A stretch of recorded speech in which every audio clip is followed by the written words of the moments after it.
السلام علیکم ورحمۃ اللہ وبرکاتہ۔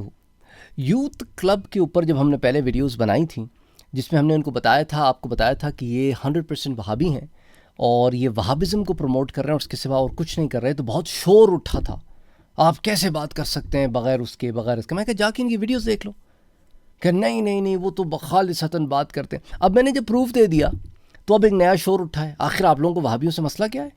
وہ تو صرف قرآن حدیث کی بات کرتے ہیں۔ یہی تو آپ لوگوں کو مسئلہ ہے کہ آپ لوگوں کو یہ نہیں پتہ کہ مسئلہ کیا ہے۔ اس کا مطلب آپ کے ساتھ بہت بڑا مسئلہ ہے کہ آپ کو علم ہی نہیں ہے، اور جو علم دے رہا ہے آپ علم دینے والے پر برس رہے ہیں بجائے اس کے کہ علم دینے والے کے شکر گزار ہوں کہ اس نے نشاندہی کی۔ ایک چھوٹی سی بات آپ سے کرتا ہوں، زیادہ وقت نہیں لوں گا آپ کا۔ اگر آپ تاریخ اٹھا کے دیکھیں تو وہابزم کے مورد وجود میں آنے سے پہلے امت میں تنازعات نہیں تھے، فروعی مسائل میں ہوں گے لیکن امت ٹکڑے ٹکڑے نہیں ہو رہی تھی۔ جب سے وہابی مورد وجود میں آئے ہیں آپ دیکھ سکتے ہیں کہ امت کا شیرازہ بکھرتا چلا جا رہا ہے، پولیٹیکلی بھی اور ریلیجیسلی بھی۔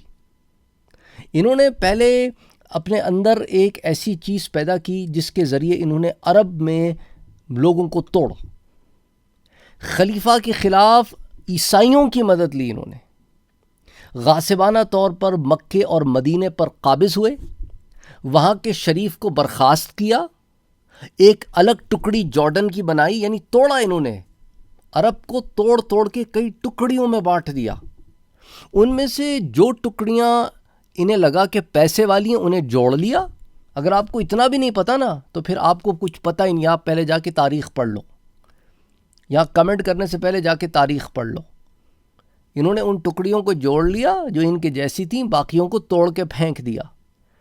یمنی بھی تو عرب ہیں، انہیں ساتھ کیوں نہیں ملایا؟ کیونکہ وہ غریب تھے، اکنامک وار چل رہی تھی ان کو اکنامک سٹیبلٹی چاہیے تھی، ان کے آقا کوئی اور تھے۔ اور ساتھ ہی ساتھ جہاں انہوں نے پولیٹیکلی یہ کام کیا تو ریلیجسلی جو کام کیا وہ 1700 سے اٹھا کے دیکھیں، اس کی چنگاری 1800s میں ہندوستان میں آ کے پڑی۔ جب یہ وہابزم کی چنگاری ہندوستان میں آ کے پڑی، ہندوستان میں ٹکڑے ٹکڑے ہو گیا دین۔ سب پہلے ایک تھے، سنی تھے سارے کے سارے، لیکن جب یہ چنگاری آ کے پڑی تو 50 60 70 سال کے اندر 3 اتنے بڑے بڑے دھڑے بن گئے جو آج تک مل نہیں پا رہے ہیں۔ ایک جگہ اہل حدیث پیدا ہو گئے، دوسری طرف دیوبندی پیدا ہو گئے، اور تیسری طرف وہ لوگ جو سنی تھے اور سنی ہی رہے، اور اتنی دراڑیں ان میں پڑ گئیں کہ جو آج تک نہیں جڑ پا رہی ہیں، کیونکہ باہر والے انہیں جڑنے نہیں دے رہے۔ جتنی تخریب کاریاں آپ پچھلے 30 40 50 سال میں اٹھا کے دیکھ لیں، سب کی جڑ میں آپ کو وہابزم ملے گا۔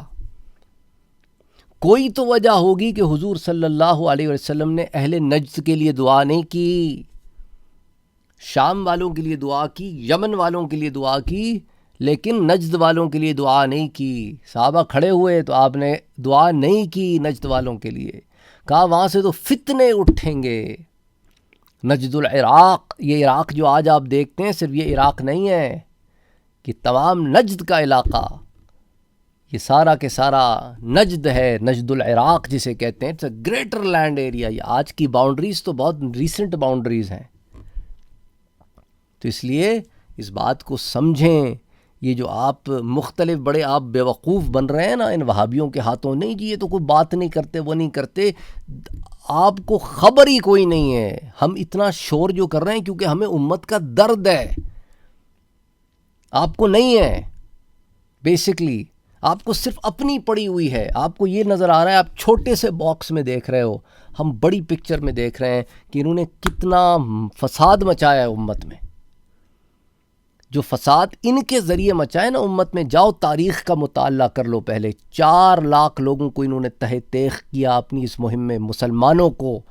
آج بھی میرے چینل پر آ کر پتہ ہے کیا بکواس کرتے ہیں، کلمہ گو مشرک لکھتے ہیں، یہ بدبخت خبیث لوگ۔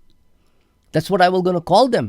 اگر ایک مسلمان کو تم یہ کہو کہ وہ مشرک ہے تو پلٹ کر جواب ہمیں بھی دینا آتا ہے، پر ہم پھر بھی بہت احتیاط کرتے ہیں، تمہاری طرح دروغ گو نہیں ہیں ہم۔